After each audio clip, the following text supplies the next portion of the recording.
Shirley Caesar tied the knot with her soulmate in 1983. After losing him 31 years later, her world came crashing down. A vicious estate feud ensued. 100 and her stepchildren betrayed her. Online rumors regarding her demise quickly gained traction. She was accused of capitalizing on her mother's suffering by even her own siblings. Even after donating 75% of her income to charity, the woman still couldn't find inner peace. The loss of her family was more devastating than the loss of her voice. Durham, North Carolina is the site of Shirley Caesar's birth on October 13, 1938. Of her 13 siblings, she was the 10th. Food, clothing, 100, and living space were all severely limited for her family due to their extreme poverty. Even though he put in hard hours at a tobacco factory, James Caesar, 100, her father, would still sing gospel with the Just Come Four on weekends. His gospel voice was so deep that he became famous in the area. The amount of money he earned from singing was never sufficient to support a household with 10 children, 8 girls and 5 boys. Mother who Shirley was raised by, had a minor disability. She managed to feed all 13 children with very little, but she was resourceful. Survival wasn't about comfort. Shirley learned as she grew up. Strength and selflessness were key themes. The year 1945 was a watershed moment. 100. At the tender age of 7, Shirley witnessed her father's abrupt fall due to a brain seizure. 100. Her childhood came to a close at that same moment when Dad passed away. Shirley felt helpless since she had 13 people to feed and no means of support. 100. She settled on singing in churches as a means to earn some extra cash. She became her family's linchpin when she was only 7 years old. We couldn't afford to be sad or to waste time weeping. Her voice became her livelihood, her means of subsistence. Nobody let her rest and recover. Instead, 100. She got to her feet and started singing to save her family from starvation. 100. Shirley had a tremendous alto voice that was shaking church walls by the time she was 10 years old. Not because she was diminutive in stature, 100, but because of her naivete and innocence. She was affectionately known as Baby Shirley. In order to be visible, she had to stand on boxes. However, 100, her music moved even the grown-ups to tears. There was no permanent residence for her when she was 14 years old. 100.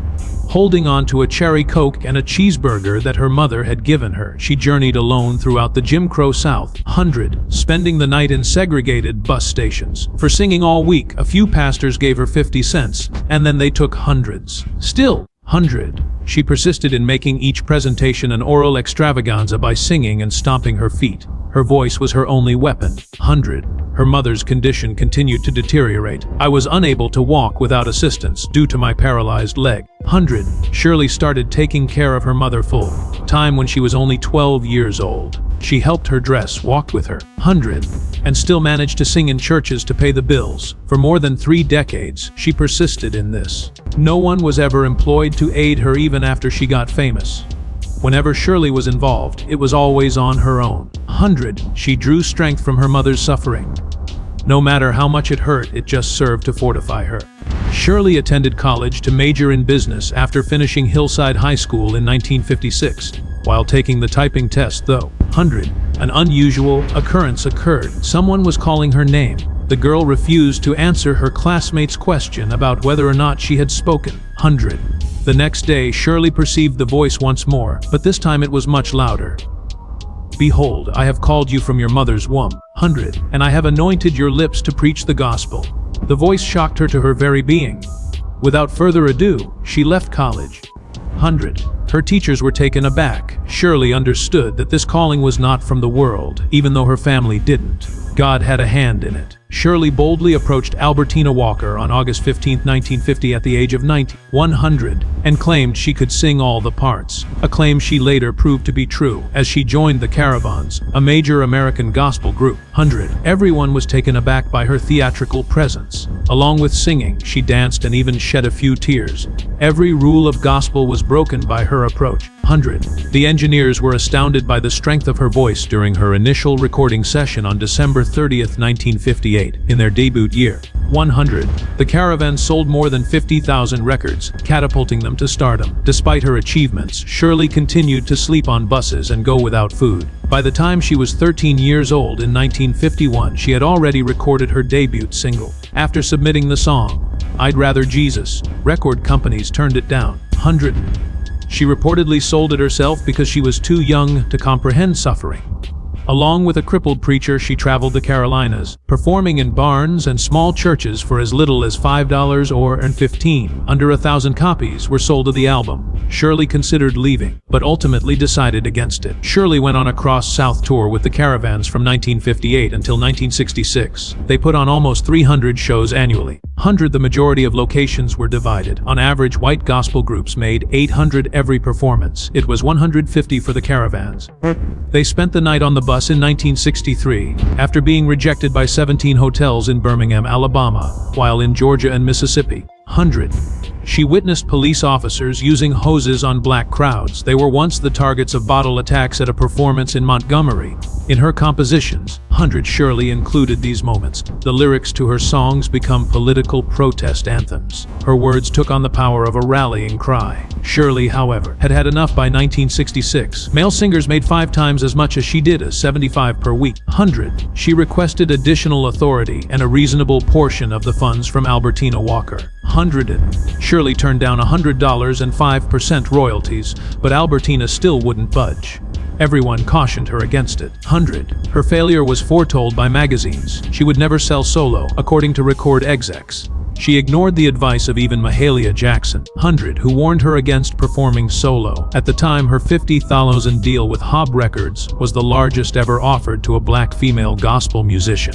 Her debut solo effort, 1967's My Testimony, was released. Its sales that year were 15,000. No one could put their finger on it. The songs were honest and hurtful. Topics such as racism, poverty, and faith loss were sung by her. Some thought it was too intimate. They obviously didn't care if one publication felt it wasn't Christian enough. People paid attention because she was speaking honestly. Her forthrightness attracted a fresh breed of gospel listeners. She collaborated with Reverend James Cleveland once again in 1969. They played a complete song off the cuff during a church service once. There was a palpable tremor throughout the audience. Among the most influential live gospel CDs ever made, that recording rose to the top. Although Cleveland and Aretha Franklin had collaborated previously, he insisted that their latest project was completely unique. Her singing and preaching were intertwined. The gospel community continued to be unjust to her despite all that. Compared to men, she made 30–40% less. Tone it down, the producers advised her. She had to get men's consent before releasing songs because of her contracts. Her appearance, rather than her voice, was the primary focus of the posters. Instead of headliner, she was billed as special guest during concerts. She persisted, even when she was drawing in most of the crowd. Throughout, she persisted. Even though she had everyone's expectations. When she received her first Grammy nomination in 1969, she ended up losing. The results showed that the votes were manipulated years thereafter. The voting panel included the manager of one of her competitors. The outcomes were financially dependent on that manager. By 1971, Shirley had triumphed, but the harm had already been done. By 2020, the facts had finally surfaced. Subsequent to her controversy in 2021, the Grammy system had a major overhaul. The Mike Douglas Show was another 1969 appearance she made. Shirley ignited the stage with the full fervor of gospel. While most of the visitors shared jokes or sang gentle tunes. With her tambourine, she sung and yelled. Something happened. The phone lines started to light up. In 24 hours, CBS received more than 300 calls. While some were enraged, others were astounded. Many white spectators were shocked to see the impact of black church service for the first time.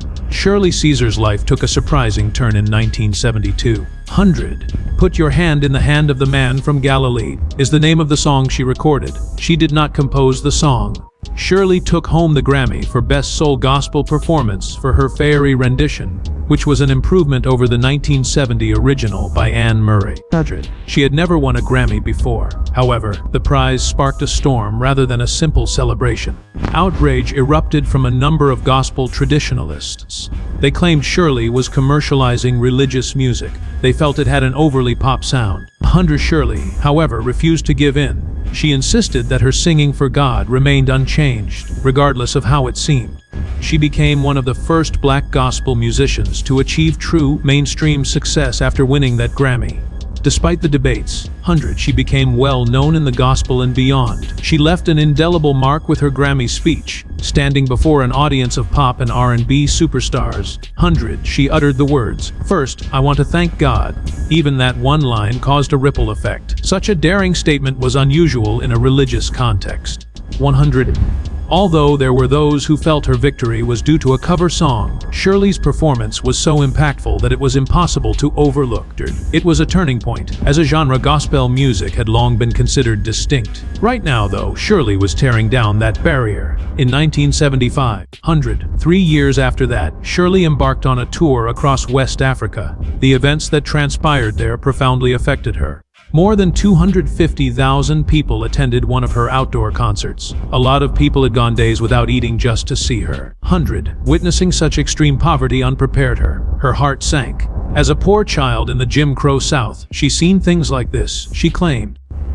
Although it wasn't on the set list, she started praying out loud while performing, interjecting remarks concerning hunger and pain. She was indifferent. 100, all she wanted was to make friends. But there were a lot of issues with the tour. The local currency was used to pay them, and they couldn't simply swap it. 100. Her squad nearly ran out of money to get home at one point. That journey transformed her. It altered her perspective on ministry. Subsequently, 100, she incorporated issues of global poverty into her speeches given in the United States. Shirley, though, had a purpose beyond music. 100 Shirley Caesar Outreach Ministries was established in Durham in 1969 by her. She described it as a heartbreaking time before everything happened. It was Thanksgiving dinner in Florida, and she was having a wonderful time, laughing and eating a lot. Afterwards, 100, she flipped on the TV and witnessed children in Tennessee going hungry. Their bellies had bloated. 100. They were strikingly similar to the kids she'd seen in Africa. She realized then that singing was no longer an option. 100. Food and shelter programs received half of her concert profits. She almost went bankrupt because of that decision. She was never one to accept taxpayer funds. 100. She turned down the offer. All of her concert earnings went toward her expenses. In order to keep the ministry running. 100. She would sometimes borrow money against upcoming shows. Even though her industry pals thought she was insane, she was adamant that it was the correct move. Shirley pulled another shocking stunt in the late 70s. Her collaborations with non-religious musicians began. The gospel funk album she released in 1978 was Message for the People. Some pastors were enraged, but the fans absolutely adored it. More than 1 million albums were sold. Nothing like it had ever occurred to her earlier. Her album sales increased fourfold. 100 R&B artists began contacting her for possible duets shortly after. Gospel executives began to see that her approach was effective. 100 even secular radio stations began playing her music, and she was offered better distribution deals. 100 others were now entering the room through the entrance that Shirley had opened. Shirley tied the knot with Bishop Harold Ivory Williams in 1983. At 44 years of age, she was. Over 100 guests showed up to the wedding, making it a massive affair. 100. Each of her 9 spiritual gifts was represented by a diamond in her ring. However, not everyone was satisfied. 100. Her admirers mistook her for a pastor's wife and assumed she was leaving the music industry. Some thought she had abandoned her vocation. Still, she had no intention of giving up. They were ordained as co-pastors of a rally church with 25 Zallows members. This was a huge step, but she was hell-bent on singing and preaching. Shirley received back-to-back Grammys from 1984 to 1986. In 1985, she won for Salin, which she co-wrote with Al Green. In 1986, she won for Martin. Word got out much faster. 100 accusations of fraud began to circulate among gospel-focused individuals. Some said her meteoric rise to stardom was due more to her charisma than her innocence. Some people in the industry thought she had become the favorite. At that point in time, she had received more nominations, 17 total, than any gospel performer in history. 100. Shirley persisted despite criticism that it was entirely political. She made no effort to clarify her position. Without ceasing, she sang. She was married and almost died in the same year. She had a tour bus accident in early 1983 due to ice. After collapsing, 100, she claimed to have seen the other side. Her life was spared by paramedics. Jesus I Love Praising Your Name was her song that she recorded that same moment. 100. It quickly rose to the ranks of funeral hymn requests in the United States. However, the memory of that crash resurfaced with each rendition. A song was just that. She recounted her tale of survival. She made yet another daring move in 1985. 100. While everyone else was afraid of contracting the AIDS virus, her church began to accept patients. Silence or closed doors were the policies of most churches. No, Shirley. She oversaw hospital visits, burial assistance, and home care for AIDS patients. 100. Nearly half of Americans held the belief that AIDS was a punishment for sin at that time. Disappearance of church families was feared. 100. She refused to back down in the face of death threats. She reassured them, saying, "Jesus loves everyone." They secretly assisted over 200 families from 1985 throughout 1989. She kept it a secret. That was all she did. 100. Shirley nearly didn't make it, but by 1989 she had won the Stellar Award for Artist of the Decade. She had lost her voice due to years of touring. She continued to preach despite performing 150 gigs annually. Nodules were detected on her vocal cords by the doctors. To maintain her singing voice, 100, she required steroid injections. She was in a lot of agony when she recorded Live in Chicago, the CD that helped her win the award. 100. Even though her acceptance speech that night was almost inaudible, it still managed to move many to tears. 100. Gratitude to God was her response even in her lowest hour. Her 1991 holiday album, He's Working It Out for You, was released that year. There were 9 songs totaling 44 minutes on the CD. It was a smashing success, topping both the gospel and R&B charts. 100. Gospel music was evolving rapidly at the time, but it was unquestionably at the forefront. 100. The conviction in her voice and the message she conveyed remained unchanged. It was unnecessary for her to sing her own praises. She merely sang what was true. 100. The United States government presented her with the National Heritage Fellowship in 1999. It was the top federal award for traditional painters, and it came with a $10,000 prize and a ceremony in Washington, D.C., though she refrained from directly addressing racism or music politics on stage. 100. Shirley's mere presence conveyed enough. There she stood, feted by her country as a woman who had sang professionally from the age of 12. She performed at the 1996 Grammys alongside CeCe Winans and Whitney Houston. As a medley, they played A City Called Heaven, together with other gospel tunes. 100. At the time, Whitney was delving into her gospel roots, which undoubtedly contributed to her brilliance. 100. They collaborated with the Georgia Mass Choir that year to record He's All Over Me as well. A song was just that. It served as a link between different eras. In 2016, an extraordinary event occurred. The video for her 1988 single, Hold My Mule, quickly became popular online. The Yorador You Name It challenge was created from a DJ's remix of her enthusiastic Thanksgiving meal list, which included beans, greens, potatoes, tomatoes, lamb rams, hogs, and dogs. Internet users went crazy over it. Dancing videos had millions of views and became memes. 100. The news came to 78-year-old Shirley when she was on a cruise. She was shown by a young member of the church. Shock washed across her. To top it all off, 100. She had no idea what had transpired. On the other hand, her fame returned all of a sudden. Her album It's All Right came out the same year. 100. Anthony Hamilton Doesn't Mind. Despair and inner turmoil were the themes of the song. She broke new ground by singing honestly about mental health. 100. Those who were clinging on for dear life may hear themselves in the words. That was daring. The texture was uncooked, so it was personal. 100. Even more people heard her perform it live on Celebration of Gospel on Beat. She received her 11th Grammy, the Lifetime Achievement Award, in 2017. 100. Unfortunately, it arrived just as nasty rumors began circulating online. Video hoaxes implied she had cancer of the throat. Others claimed she was near death. 100. To put an end to the falsehoods, she uploaded a video. Grinning, she continued, "Unless I'm a living dead person, I don't know anything about it." 100. She maintained her composure despite her frustration. She reassured her followers that she was fine and urged them to quit spreading rumors. While the nation rejoiced in fireworks and independence on July 4, 2014, Shirley Caesar lost her husband of 31 years. Bishop Harold Ivory Williams, who was her spouse, died when she was 93 years old. On June 27, 1983, they tied the knot. She was 44 years old, and he had already lost a wife. Their lives had always been intertwined, not only as husbands and wives, but also as co-pastors and musicians. 100. He contributed vocals and keyboard to albums such as Shirley Caesar Live and Stand Still. Shirley was left to fend for herself after Paul passed away. 100. Having to lead the Mount Calvary Word of Faith Church, which had a congregation of just 500 people, as well as their Raleigh house. 100. A two-day funeral was held in his honor, and thousands arrived. However, Shirley found the utter lack of sound he left behind to be unbearable. It wasn't all sadness at the end of the loss. A gruesome struggle started behind closed doors in 2015. Harold Jr. and Hope, 102 stepchildren that Shirley had helped raise, started arguing over the inheritance. 100. Rumor had it that they didn't want her to inherit what they considered to be theirs, despite the fact that she had cared for them as her own. The dispute was substantial. 100. Everything that Bishop Williams had built up during his 37 years at the helm of Mount Calvary Holy Churches of America, including church buildings and personal possessions, was at stake. 100. The most painful thing was the growing emotional separation from the children she had once considered her blessings. However, Shirley was no stranger to family tragedy. Everything shifted in 1989 after her mother, Hallie Caesar, passed away. It was supposedly 1991. 100.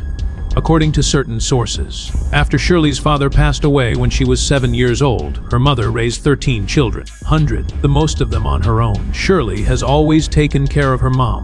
Their proximity was extraordinary. However, 100 unpleasant familial tensions were apparent following the funeral. 100. Shirley was accused by some of her siblings of capitalizing on their mother's difficulties to advance her own career. 100.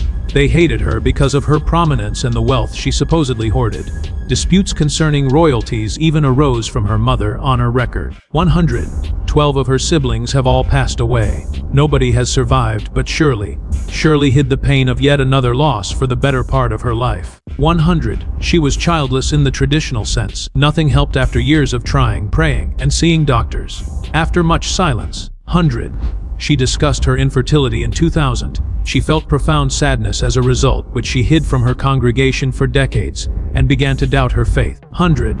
Turning that anguish into meaning was her goal. She spearheaded initiatives at her church to aid infertile couples. 100. Providing them with emotional and practical assistance as well as resources to consider adoption. My miracle children. She referred to her stepchildren. 100. The anguish of never having been a mother in the conventional sense persisted though, no matter how much love there was. By 2024, 100. Most people thought she had vanished. Inaccurate reports surfaced online suggesting Shirley's death or hospitalization due to throat cancer. 100. Even though she was still alive and well in her Raleigh home, she was suddenly the object of internet mourning. To show she was alive, she had to film a video. According to her, unless I'm a living dead person. 100. I don't know anything about it.